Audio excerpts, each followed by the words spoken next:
Hey, what's going on, you guys? This is your boy Jamar84 here once again, and as of course I'm back in my car.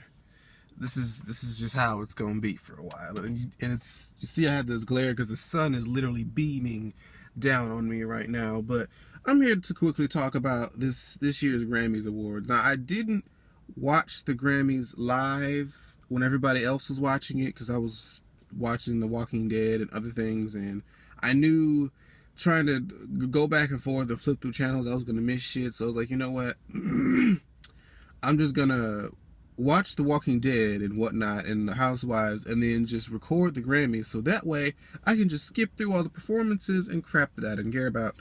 So I have my notes over here, so if you see me looking over here, that's what I'm looking at. And I pretty much just kind of wrote down stuff that I had something to say about that was, a highlight or just something interesting. Some of the stuff I started to write, but at the end I decided, it's not really all that important. But we're going to go ahead and get into it. So, I guess I'll just talk about some of the awards. I know Sam Smith walked away with 4 Grammys, and I was happy about that because I definitely love Sam Smith's album. I think I ended up buying his album like last summer. I think I bought it in the summertime and I listened to it because that was when he was really he had just exploded onto the scene and everything, and I really enjoyed the album. I felt like because if you're like the type of person who is used to being kind of, what's the word? I don't want to say depressed because that's not really what I'm trying to say. If you're used to kind of being hurt by someone or taken advantage of by somebody, then you'll enjoy that album. So if you haven't already purchased Sam Smith's In a Lonely Hour album, make sure you pick that up. He won the Grammy for Best New Artist, so kudos to Sam. So let's get into some of these performances, okay? Ariana's Just a Little Bit of Your Heart. Now, I do love this song, but I don't know what it was. Ariana, before this, what was that damn show? Was it the VMAs? The AMAs? Hell, I can't remember. Whatever was the last, what did she perform? I think she did an acoustic of when she did like that acoustic of Problem and then did Love Me Harder with The Weeknd. That's when she sounded great. I could hear and understand every word that she said. As of these Sunday Grammys, when she was singing just a little bit, I couldn't understand a word she said. Not a single word. And then she was covered up in the smoke. There was too many smoke effects. And then it sounded like she was kind of like holding back. And it just kind of, it fell to the wayside. Like it was just became like really forgettable. Like if I didn't look at these notes, I almost would have forgot she performed. Moving right along. Oh, excuse me. Jessie J did a song and she did a duet, and it seemed like a lot of the people weren't really into it. Like they introduced it like it was just going to be something that was about to get the crowd hype, and we were just looking like, huh? It was weird. I always like to see Jessie J perform, and I always felt like, Jessie J, I don't know if she was nominated this year for anything. I'm pretty sure Bang Bang would have got nominated. But I thought she would have probably pulled out that song. Ariana was there, Nicki was there. Why not pull out the song? Is the song not appropriate for the Grammys? I don't know. And come to think of it, nobody really did an up-tempo. Nobody performed an up-tempo track. Well, no, that's a lie. Somebody later I'm gonna talk about ended up doing an up-tempo track, but other than that person, everybody was just kind of mellow this go around. Kanye did his song For Only One. I'm gonna get back to Kanye because no, I wasn't no. I'm gonna get back to Kanye for what I really want to address Kanye about. Y'all already know what that is. Okay, so Madonna was the only person who did perform like an up-tempo track. Now, I will admit, I like the song. I like the songs. I like the lyrics of the song. I like the little elements of dance in the song. And, I like the message in the song. I like the whole, like the choir-y feel to it. Love's Gonna Lift Me Up. I like the feel-good aspect to it. But girl, I saw that video and then I saw this performance. What the hell? Like, literally, she has devil horns and all sorts of other shit running around the stage, lifting her up. She's saying, "Love gonna lift me up," but you have Satan. I don't understand performers and their idea of what it is that they're trying to portray with certain stage props. I don't get it. I don't understand it, but I do enjoy the songs. I always want to give Madonna props for being as old as she is and being in the game and industry as long as she has. But this particular go round, like, I'm used to Madonna doing more. I don't know, but it just seemed like she was just kind of going through the motions. She wasn't giving it as much as what I would have imagined she would give. She would get hoisted up. It looked like she was tripping and stumbling. When it looked like they didn't lift her as high as they were supposed to, and she was tripping and stumbling on the ground. I don't know, but like I said, I enjoyed the song, but that whole devil thing was really, girl, But like I said, I love the song. Pharrell and his shoes. Did y'all see them? And why was he dressed like a hotel bellhop? Singing Happy and had all these random intermissions of, did y'all see him do the little hand shit? I'm like, what the fuck is going on here? But you know, it was Happy remixed. It is what it is. Still, that was like one of the hugest songs last year, so it deserved the performance, but what the hell was the performance, though? It was very strange to me. I still love Pharrell and everything he gives, but Katy Perry. Now, prior to Katy Perry's actual performance, there was like a little intro, a monologue about, you know, this woman did this beautiful speech about, you know, domestic violence and how you should get help. And Lord, if Black Twitter and social media did not take that moment and make a meme out of it saying, this is what everybody was looking at Chris Brown like, and they're showing all these pictures of people looking at they said that picture, I don't know if y'all would know it, but there was a picture of Rihanna like at a basketball game somewhere, and she's looking back at somebody like giving like the stank face that your mama would give you in church if you make it too much noise. And they said everybody looking at Chris Brown like, and they put that picture there when one was talking about domestic violence, and Chris Brown was there. I didn't see him. I don't know if they ever panned to him the whole show, but apparently he was there front row, and that was probably a little awkward. But it was still a beautiful speech. And then Katy Perry came out and performed "By the Grace of God" from her Prism album, which is a very nice song. Katy Perry usually ends her albums with like a really personal, slow ballad. Like on the end of Teenage Dream was one of my favorite songs, Not Like the Movies, which I really liked. But yeah, By the Grace of God is an awesome song. You know, basically saying, you know, by the grace of God, I didn't allow, you know, this situation that I had with love and this person that I love to take me out the game. And I feel a lot of people can, you know, definitely relate to that. And she had, you know, the all-white dress. She actually sounded good live this time. And there was no... Because, you know, Katy Perry is known for just having all the theatrics. And having stuff exploding, stuff flying, stuff mechanical for walking through the stage. Which there's nothing really wrong with that. It's all part of the performance. Ooh, excuse me. But I just appreciated that it was just... She was stripped white. Her hair was pulled back. So there was nothing really to enjoy but the song itself. So I appreciate Katy for that. Lady Gaga and Tony Bennett performed Cheek to Cheek. I love the album. I've always loved jazz music, and Lady Gaga really does have a voice for jazz. And I'm starting to see like Lady Gaga is very versatile. She's allowed her voice to be very versatile. Like she can do dance music, she could do just like regular pop music, and she can do jazz. So Lady Gaga's always been really, really talented. I think a lot of her talent is overshadowed by the gimmicks that she does, but when she just really does just put her talent at the forefront, it's undeniable. And that's why I love her. Sam Smith and Mary J. Blige. Mary J. Blige was not needed. I enjoyed listening to it, but it just really never felt needed. Like it would have been better if Mary J. Blige had provided her own verse instead of just re-singing his verse. Because didn't she do that on Mariah Carey's Deluxe? I forget what song it was that she did. I think It's a Rap or Bet You Don't Know, one of the two. That was on Mariah Carey's latest album, Deluxe Edition, where she like put on remixes from Memoirs of an Imperfect Angel.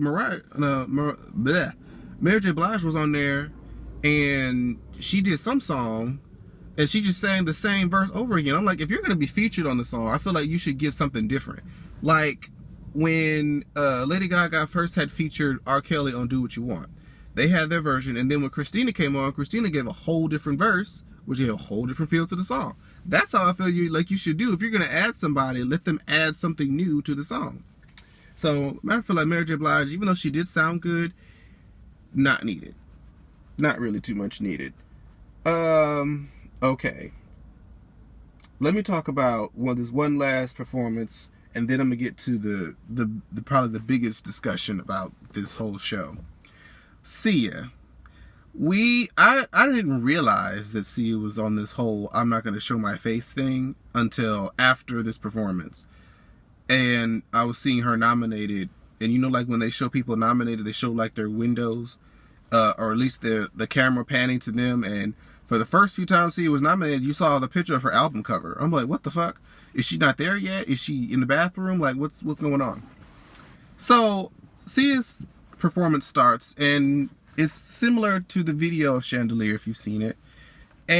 But this time it's two people, and you know, they're running around and doing all that, and I didn't even realize until midway through the song that was actually Sia standing over there in the corner with her back to the audience. She was singing to the wall, y'all. And I'm just like, and you know, I watched the Scorpion show, and they talked about, you know, she doesn't want the whole price of fame, and she doesn't want people to kind of really see her face and recognize her when she's out, and she doesn't want to have that whole, you know, celebrity lifestyle to where everybody knows her wherever she goes.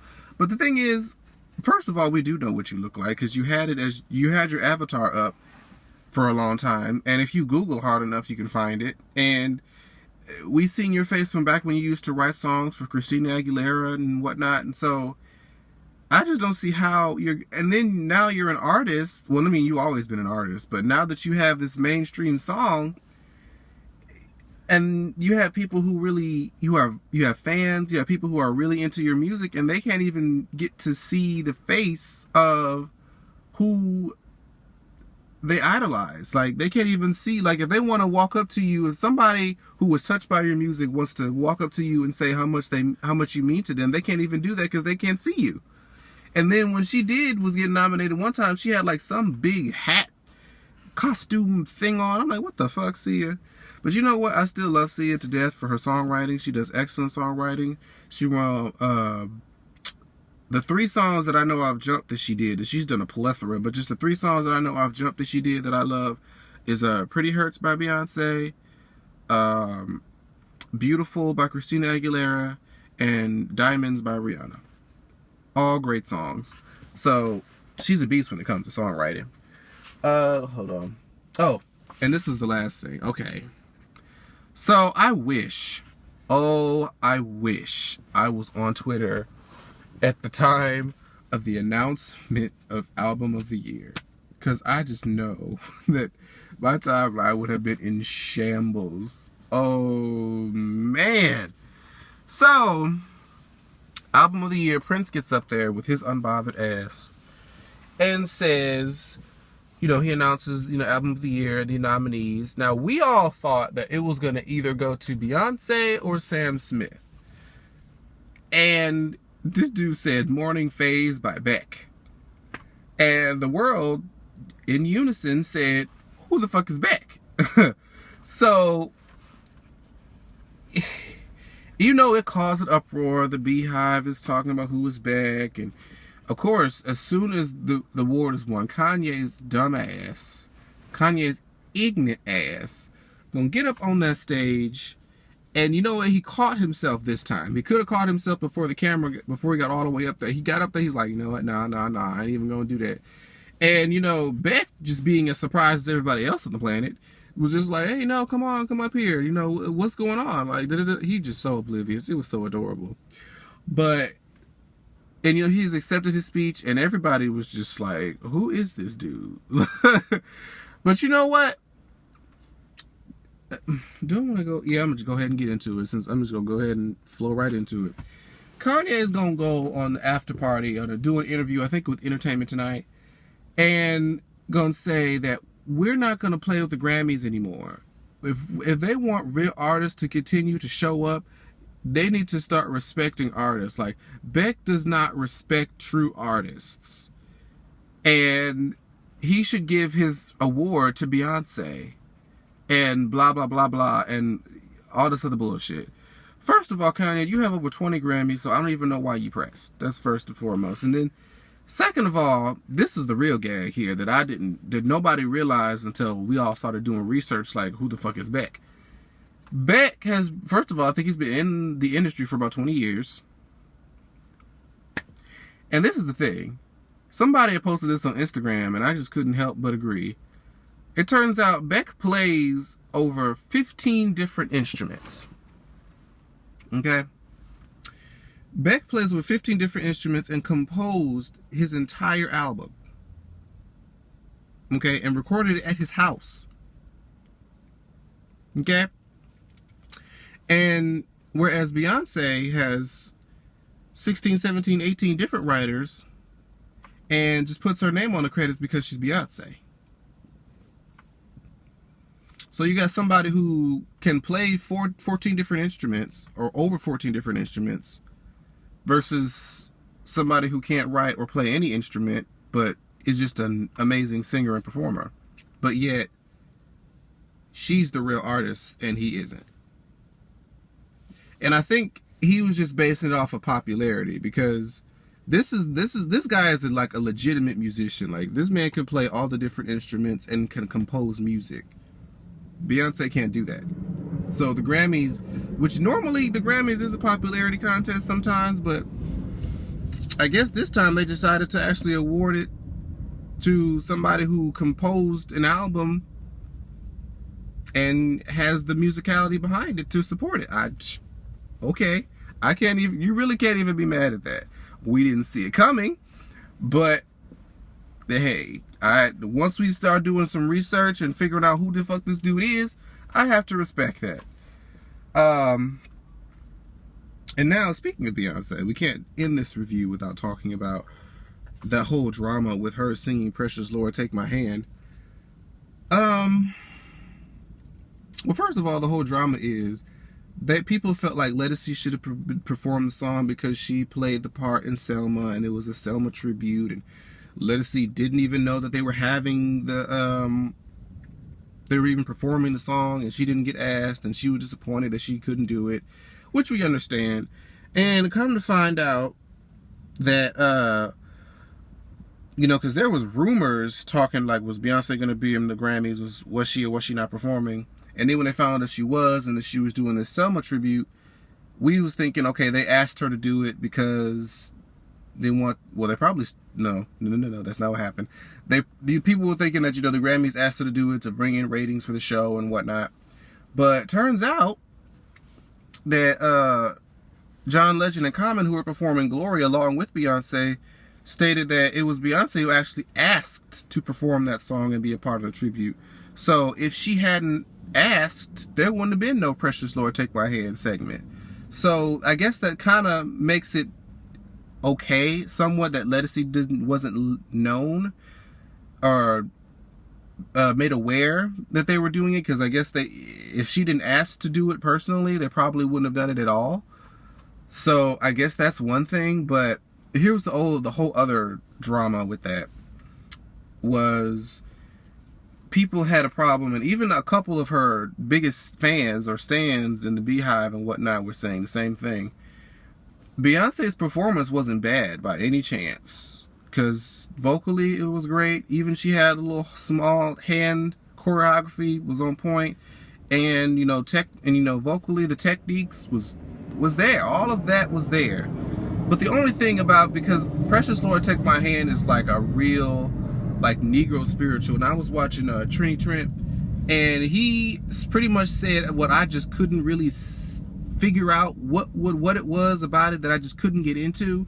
And it was like, that's a song to where like you have to really connect and express like that pain.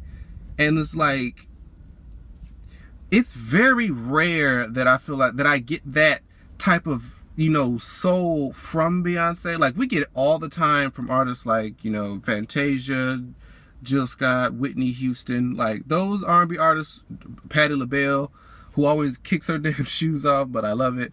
They usually like get into the song, like they start crying, they just get so connected to the song that they get carried away. But and Beyonce's artistry is so calculated, so very what's the word? It's rehearsed. So she rarely connects to a song and just goes with it. Just lets the spirit take her. It's like the spirit, she's not going to let the spirit take her where she didn't rehearse. Pretty much. And that's the whole inauthenticity about Beyonce that a lot of people don't like. And I mean, shit, as long as most people, if they just get, a good show, then they're good. But I understand why people had a somewhat of an issue with it, is because there really wasn't that emotion of the song there. The vocals was great. There was no bad notes, but it was just they didn't feel that connection through her to the song, I guess. And damn, I have something else I was gonna say about that. Fuck, what was I gonna say? Shit, I can't remember. But I think that's pretty much all that I wanted to say. And I know I'm gonna think of something as soon as I turn this motherfucking camera off. Why did I feel like there was something else I was about to say about that? I don't know. But thank you. God, that's gonna annoy me. Oh well, there's nothing I can do, because I'm not gonna sit up in here for another minute just trying to remember. But that was pretty much my Grammy review, you guys. I wanted to go ahead and just point out some of the most important things about what happened on Grammy night. But I was not going to let this pass by. I almost didn't do this review just because, I didn't watch it when everybody else was watching it, so I felt like I missed a lot. And I just really kind of fast-forwarded through it this morning from my DVR. Oh, shit. Oh, my God. That's what I was about to forget. You know what? How did I manage to forget that? I didn't write that down in my notes. Ain't that some shit? I did not talk about Rihanna's performance. Okay. I knew there was something that was like, something don't feel right. So Rihanna, Paul McCartney, and Kanye West did 4 or 5 seconds. Now I ain't gonna talk about it too long, just because the song, I don't dislike the song, but it turns out that was actually supposed to be on Kanye's album, which it sounds like it would be on Kanye's album, just because that's the kind of music he's been doing these days. But I guess Rihanna wanted it. She just took it, made it a single. It is what it is. And I didn't really too much care for it. I didn't dislike the song, but I didn't feel like it should have been, the first thing that we hear as far as new music goes. But on Grammy night, she really gave the song more life. Like, she was giving like a really good vocal performance of the song, and I was just like, look at Rihanna giving me something. Y'all know I love Rihanna down. But I was wondering how she was going to carry this type of song, just because it's so stripped. Okay? It's not a lot of instrumentation to it. There's nearly no auto-tune even on Kanye's part. So I was like, okay, this is something new. And she made it work. She gave a good vocal. She gave good energy. Her facials were everything, and I loved it. I loved it from beginning to end, but except for Kanye. Kanye just is awkward in the song. He's giving the song like rap enthusiasm, like he's singing a hardcore rap song. He's just doing all these crazy movements, and I'm just like, Kanye, stop it, please. But that's, excuse me. Now I think I've actually covered everything, and this is a long ass video, so I'm gonna go ahead and end this right here. Let me know what you guys think in the comments below, and I will see you guys next time. Bye-bye.